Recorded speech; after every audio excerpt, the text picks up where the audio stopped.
guys, welcome back to my channel. If you are new here, welcome. I am Ashley. I'm a homeschooling mom with 8 kiddos ranging from 14 and a half down to almost 7 months tomorrow. Crazy. I wanted to do a video today on my current 9th grader, which I've been doing a lot of the high school ones because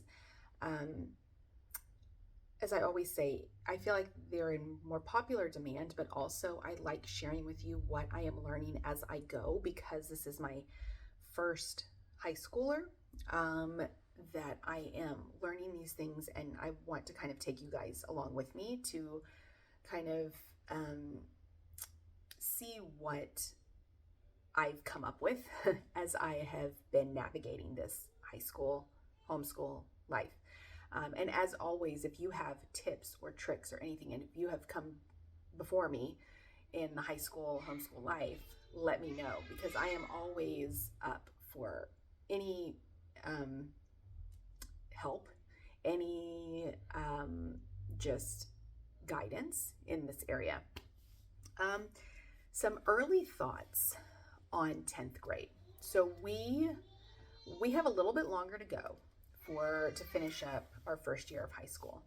You can hear my 2-year-old in the background.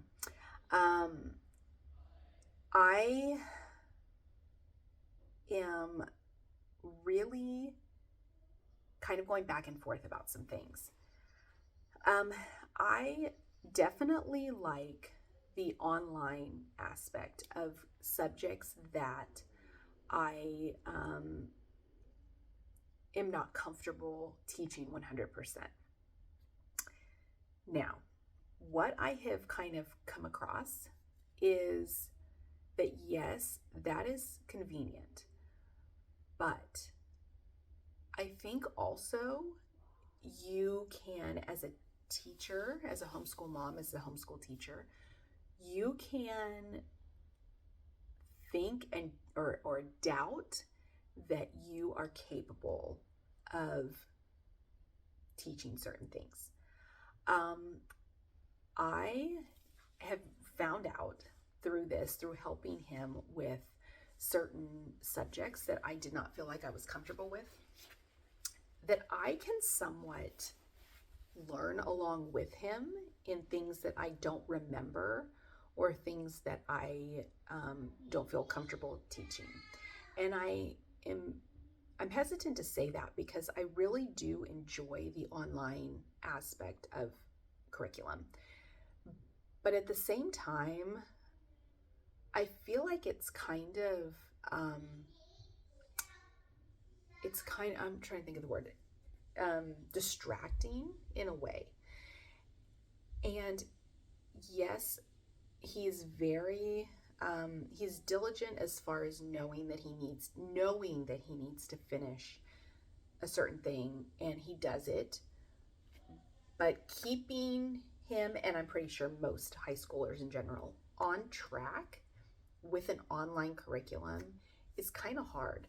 I've kind of figured that out. Now, I have not made any decisions. These are just thoughts like brewing in my head for right now for what I might be doing for him for 10th grade. The Good and the Beautiful is coming out with, although it won't be for his grade.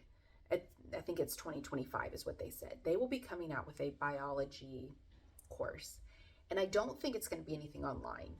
He is set to do biology next, but again, I don't think it's going to be ready in time, so it's not really an option. But it just got me thinking when they made the announcement yesterday, actually, that maybe I can still be involved in things and help him through subjects that I'm not comfortable teaching. I don't know. And I've kind of found that because my younger kids get done so quickly in the day, and kind of once I tell them what to do, primarily for my 3rd grader, she does it and I check it and that's it. And they're, as my 3rd, 4th, and 5th kids, they're pretty self-sufficient, actually, more than I think we give them credit for at that age. And I think it's because they have the older siblings and they see the older siblings doing this stuff. But I'm just kind of back and forth. So I'm going to keep you guys updated on what I decide, science related. And, is biology really necessary as an online curriculum for my family? I don't know. Math, I don't know yet. I'm on the fence about math. I really am. And I think that one might be one that sticks as an online, because it is not something that I'm good at. My husband is very good at math, but he is not here all the time. And so if we have questions, we'll send a screenshot or a picture and send it to him and be like, how do you figure this out? What are the steps to this? And that's not to say that Shorman Math doesn't tell you how to do things, but let's say they do it in a way that maybe both of us are kind of stumped, or, it's something that we're still trying to understand or grasp, then I'll have him do it, and he'll do it like that. But is it really necessary for all of the subjects that you think it's necessary for? Spanish. So typically you need 2 years of Spanish to graduate. He's on year 1. Is it something that he can just listen to instead of watching? Because my main concern with Spanish was that he wouldn't be able to read it and hear what it sounds like and what it's supposed to sound like. Is that necessary? And I say all of these things about the online curriculum because it can be distracting. And I was speaking with a fellow mom the other day in one of our sports who has a high schooler that is online.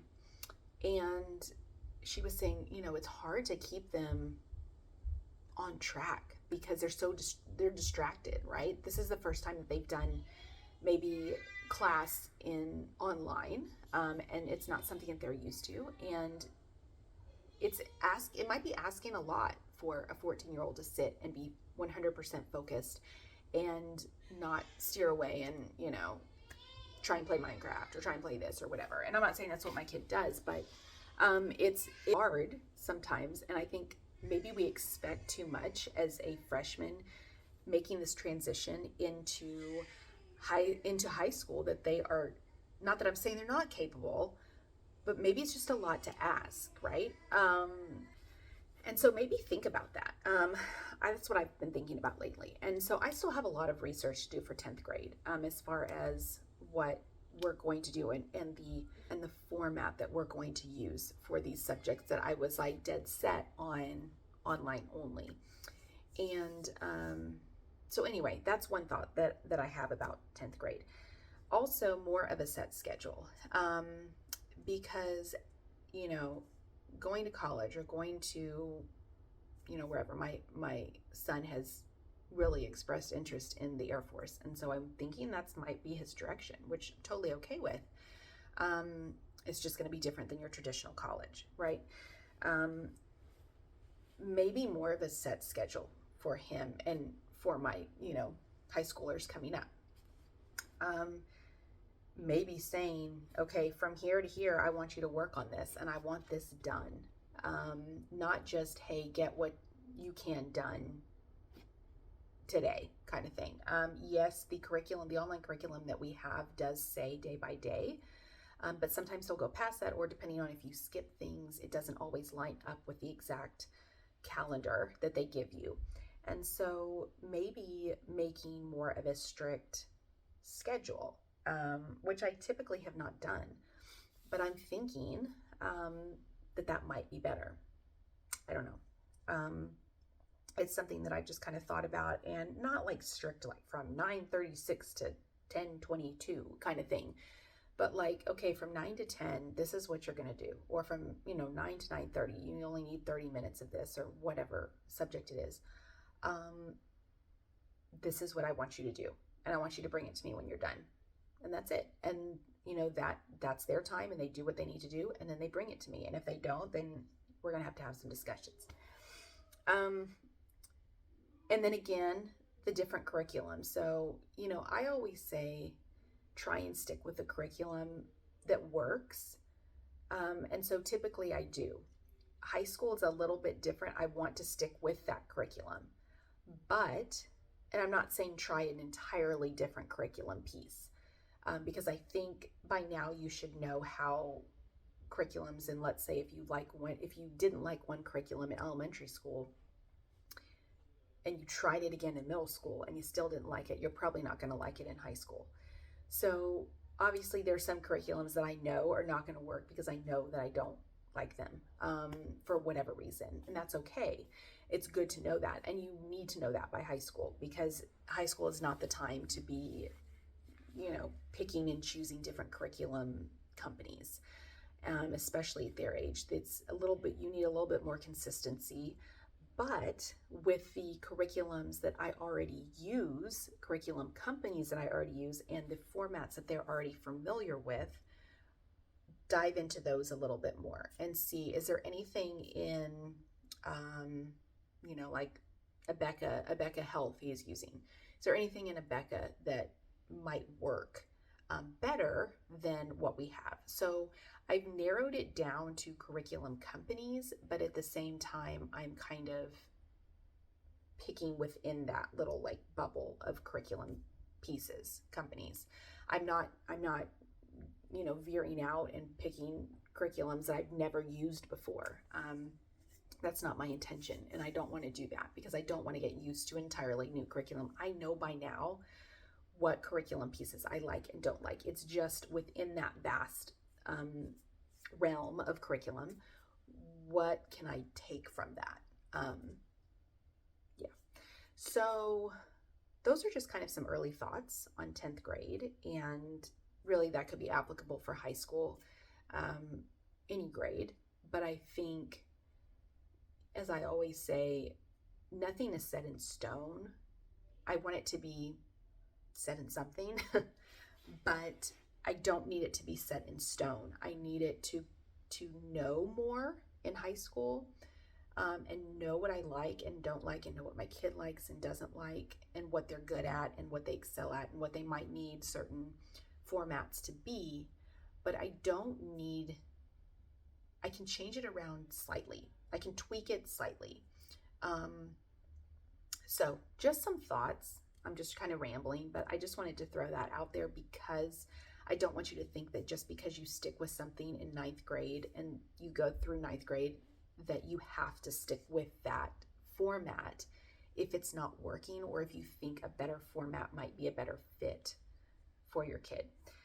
So let me know if you have any questions down below, guys, and I will keep you updated as always, especially in high school level, because I think it's super important to just stay focused on that and really look at all your options, but your narrowed down options, if that makes sense. So let me know if you have any questions down below, guys, and I will see you next time. Take care.